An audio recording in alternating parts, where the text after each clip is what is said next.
magandang umaga. Good morning. Good morning. Yeah, I'm just a little overwhelmed about this, but thank you. DACP Secretary Henry, DSP DG Mutt, Lido, Jeff, and the distinguished members of this audience. I'm really, really proud. I'm really overwhelmed. I'm really, really happy to be part of this group within this room to launch the Google Wallet in the Philippines. What we are launching is not just a product. It's not a solution. As mentioned by the people who spoke before me, this is basically redefining how consumers and users are looking at payments, how they are looking to lead their lives. And we are really, really happy to work with each one of you in the room to make this happen. Next slide. Where Google sits is very important to understand why we are on this journey. Google enables commerce.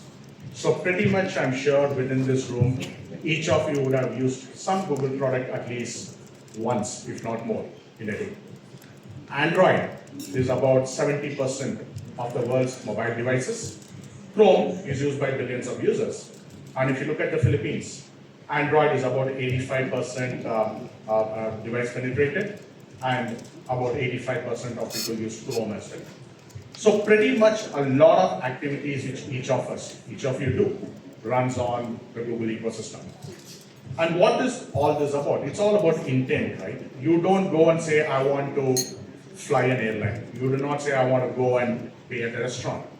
You say, I want to go and take a vacation in, let's say, Korea, Japan. You say, I want to go and have the best fried chicken at one of these places. That is the intent that we work with, but the intent has to convert into an action, which is where the world of payments come in. Next slide. What we are doing with respect to payments is, through our ecosystem partners, what we are trying to bring is a couple of surfaces. So in the world of online, if you really look at it, which is a non-face-to-face e-commerce world, we've got the Chrome autofill, which safely stores all your payment information and allows you to make payment. We have the Google Pay API, which we work with our merchant and PSP partners to integrate, which allows tokens to be saved and allow you to make transactions with a single click. And if this is the world of online or in your hands with a mobile device, in the world of offline, which is the face-to-face retail transactions, you have the Google Wallet product, which allows you to tokenize and save the cards and allow you to make a payment with a single tap. But that's not it alone. It also is, like Aulito mentioned, it is your boarding pass. It is your loyalty card. It is at some point the national ID. How do we make sure that we bring all these surfaces together to provide an experience for the customer? So TG is TG, irrespective of whether he uses a mobile device, has a wearable, or goes online to make a payment. How do you make sure that we know who TG is, all of us together, and make sure that the payment happens in a seamless manner? That's what. So we're really, really proud that earlier, or 5 minutes back, we launched Google Pay, Google Wallet into the Philippines. I'm really, really thankful to all the partners here who have made this happen. Next. Just to give a little brief and clarify what this is all about. So GPay or Google Pay is the payment service brand. What we are launching is the container called the Google Wallet. So the Google Wallet is exactly like the physical wallet that you either carry in your pocket or in your handbag or in your purse. All we are doing is making sure that all the credentials, the plastics, the cards, which are stored in your physical wallet is digitized and stored in the container. So what do you keep in your wallet or in your purse? You keep payment cards, your credit card, your debit cards. That's what gets powered by the Google Payment Service. So the credentials stored in the world of payments sits under a payment service called Google Pay or GPay, and that sits under Google Wallet as a container. So what we are launching is the Google Wallet, where you can save all your credentials and pay with Google Pay. Next slide. If you look at it in the world of offline payments, it is available across Android devices and on wearables which support the Wear OS. It works through tokenization. thanks to our scheme partners and the issuers, we have made sure that the physical card is tokenized and saved securely on the Google Wallet, so that wherever you go and tap and pay, which means wherever in the world, in Philippines or globally anywhere, irrespective whether it's a retail store, whether it's a train station in Singapore, or if you're using the transit lines in London, when you tap, this token is used to make a payment, and it's available in Philippines and globally where contactless is accepted. It reduces user friction, and one of the big problem it also solves is the token is actually stored in your device. So at the time of making a payment, even if your phone does not have access to data or the internet, tokens still work, which allow you to make the payment. So you could be stuck in a place where the signal is quite low. Don't worry, your payments can still go through. So in the world of offline payments, what we are launching is the Google Wallet, which allows you to make these payments. But that's not it. Next slide. A lot of us go and pay online. I pretty much on a daily basis order food. That's what it is, right? So pretty much. But how do you make sure that the payment is as easy, as seamless? So once again, TG is still TG who goes and pays online. How do you make sure that the information is already captured in the Google ecosystem, and with a single click allow you to make the transaction and the payment? That's what we do with what is called the Buy with GPay or Pay with GPay online. And we go to the next slide. It pretty much rides along with the existing payment method. So Google Pay does not replace any of your existing. So when you go to a checkout page, you will see the existing payment options available with the customer. It also has the ability to pay with GPay, which makes it even more simple, secure, and seamless. So you don't need to run to another room to bring out your wallet and look at the card number to make the payment, because your cards are securely already saved in Google Pay. You can just click and make the payment. So that's how we bring the world of convenience in the world of payments between the offline world, which is the face-to-face retail world, and the online world, which is the E and the M-commerce checkout. Next one. But the Google Wallet is not just about payments.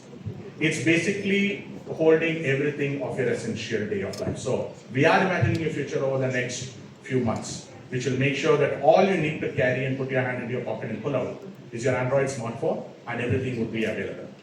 We are quite proud, if you go to the next slide, to say we are already launching with a variety of use cases.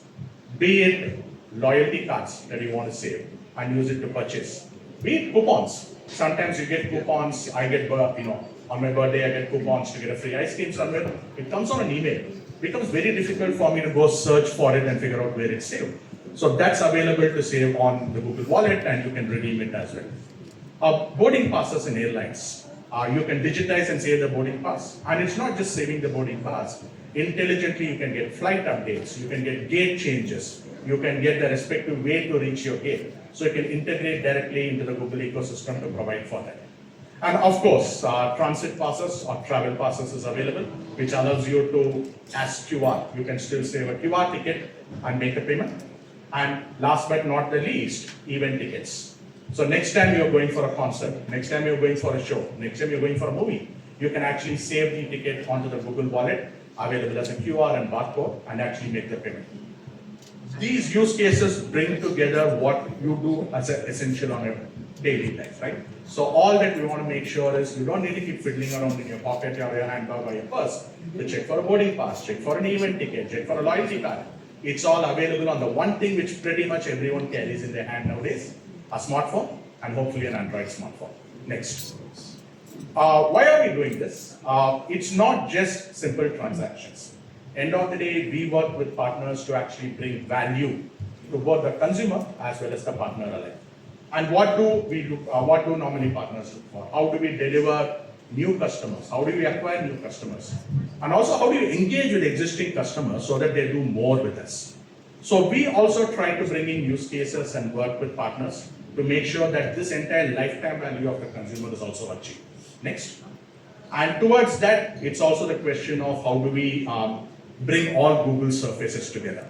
So Google is not just Google Wallet. Google is Google Maps. Google is Google Search. Google is Gmail. So how do we bring all these experiences together, which allow the user to get the best out of what he stays in the ecosystem for? So for example, geo notifications. Let's say you got a loyalty card saved in your wallet and you're walking past BGC, right, the fort. And there's a great offer at iPhone. Those are the two places I know a lot in Marina, so sorry I keep referring to them. But there's an offer at iPhone. I'll be the first person to take it. So you can intelligently pop up saying, hey TG, it's between 6:30 p.m. to 8 p.m. Get us all on for free when you go there. If it's between 3 or 4 in the afternoon, Starbucks might be an offer close by and say, hey, you want to have a free coffee? Have it on us with respect to loyalty programs. You can intelligently work and personalize, and relevant information can be given to the consumer at the point of purchase. That's number one. Second one, most of us travel around a lot. The first probably default direction app that we use is Google Maps. So you go to Google Maps and say, I want to go from the New York airport and come into, let's say, Pasai City. When you open Google Map, it tells you what it takes by car, by walk, or the train. And in the future, when the train services come in, we can intelligently from the Google Maps tell them that, hey, you already got a card saved on your wallet. Card would work to tap and pay. So hopefully at MRT3, LRT1, LRT2, the buses, etc., we can build this feature which allows the user to know at the point of usage how they can actually transit. It's not just limited to domestic travel. Airline boarding passes. When airline boarding passes are saved, you can intelligently also let the user know when they're coming into a particular city how some of the behavior works. So for example, when you land into Singapore and you've got a boarding pass saved for you to travel into Singapore, you can actually say on arrival, when you switch on the phone, a smart notification comes out saying, welcome to Singapore. Or do you know that you don't need to purchase a transit card because your physical card would work? Do you know that you've got the following services available? So you can intelligently make the user's experience better by bringing in the power of the Google ecosystem. Google has about 9 products which have more than 1 billion users. So the key is how do we harness that entire ecosystem and get the great value out for the consumers. And we want to work with partners. We want to work with the ecosystem to make that happen. Finally, something which I found cool and nice, next one, is digital car keys. How many times have you tried to, can we move on to the next slide? How many times have you keep fiddling up in your pocket or your bank to figure out how to unlock the car with a car key? A lot of times I forget this as well. You can actually save car keys now into the Google ecosystem on your Android phone, which means with your Android phone, you can tap unlock the car. You can pass on the car key to your family, and you can actually go and unlock the car as well. So the respective models, the respective devices which are used are available on the site. You can try this out as well, which allows you to unlock the car. So we've got loyalty, we've got car keys, we've got coupons, we've got transit passes, we've got the maps integration in the world of non-payments, and we've got the ability to tokenize and save cards, right? Which allows you to make payments online and offline. This is the Google Wallet proposition. This is the Google Pay proposition. We are really, really happy. We are really, really proud to work with each one of you to make this happen. And we are very, very, very curious to see how we are going to do this next. This is just day one. We want to do more with you. But none of this could happen just with Google. Google works as an ecosystem enabler. Google works with partners. I'm really, really proud and happy to share that on launch day today, as we launch the Google Wallet, here are our partners who have stood by us, who have been patient with us to actually launch the Google Wallet. Thanks to the scheme partners, Visa led by Visa, and thanks to the banks, thanks to the PSPs, who have made sure that payment services come all the way down. Thanks to our airline partners, domestic Philippine Airlines, Malaysia Airlines, thanks to the Philippine partners. Thanks to Jollibee, thanks to the retail quick service restaurants, which allow you to make the payments. Thanks a lot to Trip.com, thanks a lot to the aggregator services that we do. So this cannot be done alone. We do not want to do this alone. We are really, really happy that we have these partners working with us and we can do more with them as well. But this is not it. There is more coming soon as well. So expect over the next few weeks, next few months, we have a lot of other partners getting on board. We are also learning from the ecosystem. We are also learning the local nuances. So as we look at how do we do more to bring digitization into the Philippines, we will be learning from you to bring it back to our organization and see how we can deliver more on this. To conclude, digitization is pervasive. It's working everywhere. Consumers do not want cash. Jeff shared some of the stats where it is going cashless. People are using the mobile device to make payments. We are really happy that products like Google Wallet, Google Pay, supported by the local system, our local ecosystem has been brought into the market to make lives easier for consumers, for people like you and me, which allow you to make payments, which allow you to use digital IDs as well. Remember this, the next time you actually want to go and watch the Blackpink concert, hopefully, you can purchase the ticket through the Google Wallet. The next time you want to go to a restaurant, you can tap and pay. The next time you want to shop online, e-commerce, you can actually use the Google Pay. We're really proud on behalf of my team in Google. We are really happy. This shows the commitment we have to provide for the ecosystem for the most dynamic market in this region on the digital landscape Philippines. So remember, it's just one tap or one click away. Maraming salamat.